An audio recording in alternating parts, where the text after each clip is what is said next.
Parang hindi po natatapos yung training namin until maayos yung mistake na yun. Uy, tayo nagluluto ng pansit canton. Lalabas yung pusos. Pero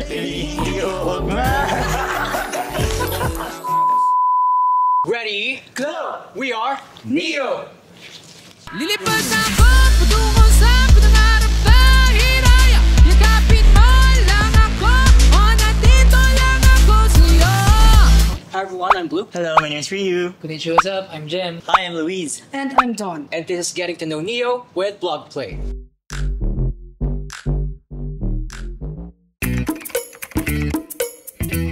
Pahinga. Random. Chaotic. Colorful. Wow. Passion. Wow.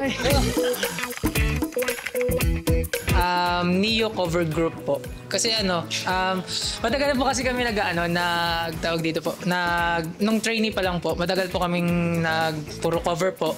Tapos parang naging lang po namin siya, inside joke na na cover group po kami, na parang ganun. Tapos ayun po. Sheesh. Pero yung name lang po talaga ng pinaka main group chat namin is Neo Vibe. Yun lang po. Very simple. Very straight to the point. Mga nonchalant po kasi.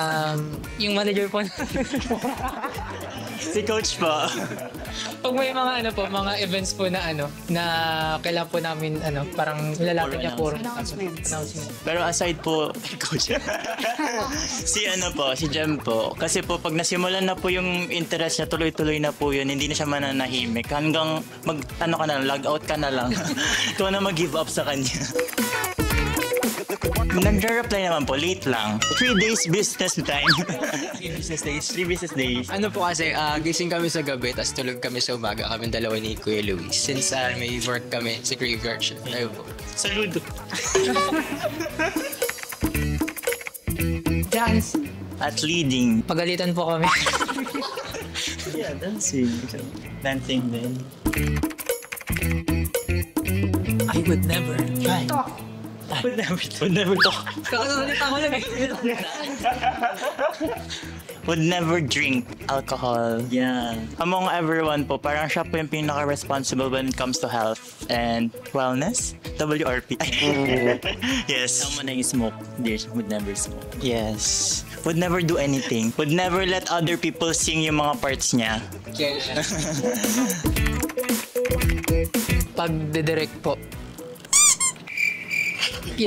Watching films, ayan. Cute things like keychains. And then loves K-pop girl groups.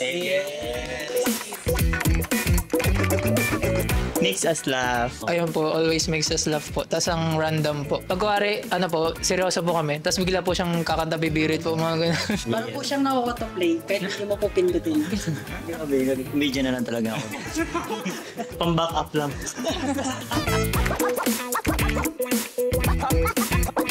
Bad at following rules minsan. Kasi pag may sinabi ng instruction, bigla pa siyang, ano ulit yung gagawin?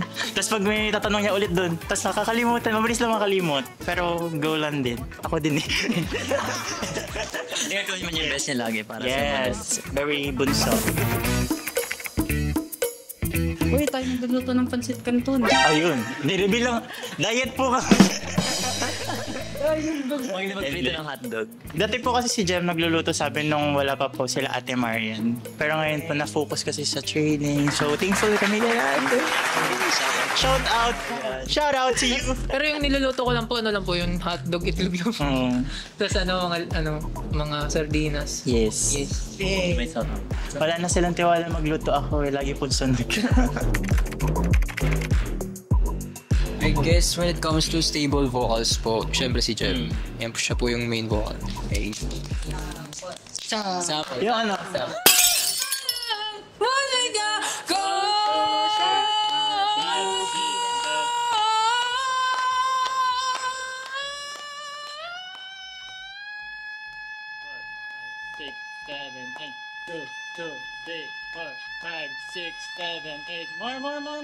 More. 30 minutes. Nachika po kasi sa akin ni tita mama niya na pinaglihi daw siya sa langaw. Lamok? Ay, lamok. Oo. Dalas lang. Si Donnie. Yes. Very fashion. Sila din. Isa nga doon, ano?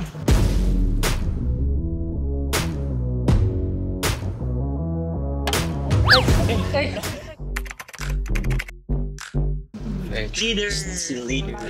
Yes. Pag may nakikita po siyang little details na hindi po, little details na hindi maayos, ayun po, inaano niya agad parang, uy, mali yan, ganun po. Kailangan Kailangan ulit-ulit para ma-perfect yung performance. Hindi niya po pinapabayaan yung group. Yeah. He wants the best for us always. Oh my God. Thank you so much for you.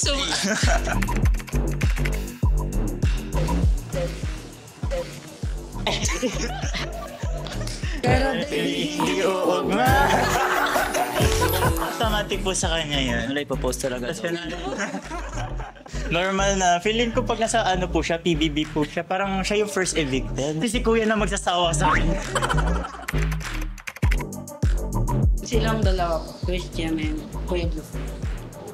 Sa akin si Kuya Luis. Being mga kuyas. Hindi lang sa performing, pati po sa sa personal and Life coach. life coach ko din po sila. Kunyari, mga times na pasaway po ako. Sila po yung mga unang-unang gawa ganito sa akin. Mali yan, mga ganun po. Yung sa akin naman po si Kuya Luis po yung answer ko. Kasi siya po lagi ko kasabay pa uwi. Sa kanyang libre taxi. Sinusulit ko yung bunso card. May pa-advice pa. May pa-advice pa habang nasa taxi. So yun po, parang doon namin napag-uusapan yung life. Without Kuya Luis' advice po, I wouldn't survive being part of this group. Yes. Okay. Inaya ko po sila dati pa paintball po. Ayun na, airsoft. Barilan po. Ice skate. Uy, nga hindi na natuloy. Usapan na natin before. Parang nakapalibot na po sa amin yung mga areas pero di naman Di mo pa. Yes, soon, someday. Yeah. With vlog ako. Sponsor!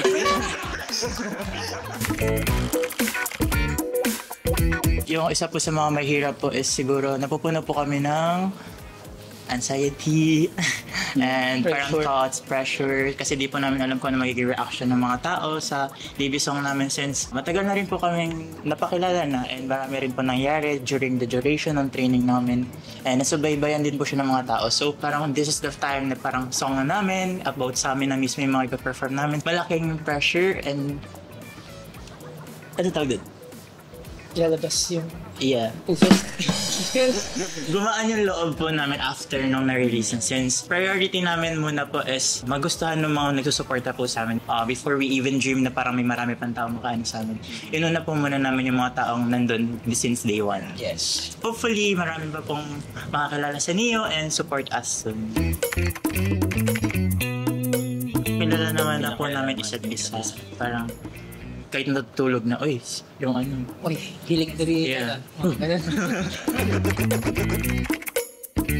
Wala pong kapatid, more on mga pinsan lang po. Bali, ayun po, natutunan ko po yung kung paano po mag-form ng band sa parang kapatid na po sila. Since kada weekends po, nakakasama ko po sila, nakaka-banding. Pag weekdays naman, nakaka-chat po sila, nakakausap po sa mga GC. Naka-form po ako ng brotherhood sa hindi ko kadugo. Sheesh. Marami po ako natutunan about sa similarities po namin sa isa't isa since at first hindi, hanggang until now naman din po, parang we're very much different sa isa't isa po. Magkakaiba yung aesthetic, yung mga gustong gawin, mga gustong pakinggan, mga gustong kainin. Nag-dive deeper, parang may similarity kami na parang doon kami nagkakaroon ng connection and parang doon nabubuo yung brotherhood na sinasabi ni Jem. So, yun po. Prior before joining the group po, lagi po akong seryoso. So parang through them po, natutunan ko ding to have fun, lalo na sa mga little things. Wow. Sa akin po yung sa mga differences, yun nga po sabi rin ni Rio, iba't iba ng gusto sa amin, iba-iba gusto namin. So alam mo yun, parang may matutunan ako kay Jay, matutunan kay Rio, kay Blue, and kay Don. And that makes us one. Huwag sumuko sa gusto mong gawin kasi lalo na po yung tatlo po sa amin, ito po tatlo. Kahit po ang dami nilang ginagawa and busy po sila, nabibigyan pa din po nila ng time yung ito pong grupo namin. Gusto din po talaga nila yung ginagawa nila. Yung Tugatog po kasi it's about pag-reach po ng dream and pag po ng break ng norms po. As long as you have a dream po na gusto mong tuparin, as long as willing ka, mararating mo po yung Tugatog. And as long as magpupursige ka po. Yes, and to add lang din po, Tugatog po is a song na kami po mismong members po ng NEO-S yung nagsulat. All of our experiences, all of our journeys is nandun po sa mismong song na yun. And we hope na yung song po na Tugatog is maabot din po yung mga hearts na makakarinig and makakanood po ng music video. Yung pagganda po namin yun is not just for us, it's a song for everyone po. And we hope na makapag-empower po ito sa inyo, sa mga nanonood dyan, na to continue reaching your dreams. Thank you for watching. Sana nakilala nyo pa kaming members ng Neo. Yes, please follow all of our social media accounts at NeoPage Official sa TikTok, Twitter, Instagram, YouTube, and Spotify. Yes. And of course, please stream Tugatog, released under Celebrity Studio Arts and Entertainment, and available po siya sa lahat ng digital streaming platforms. And once again, this is Neo!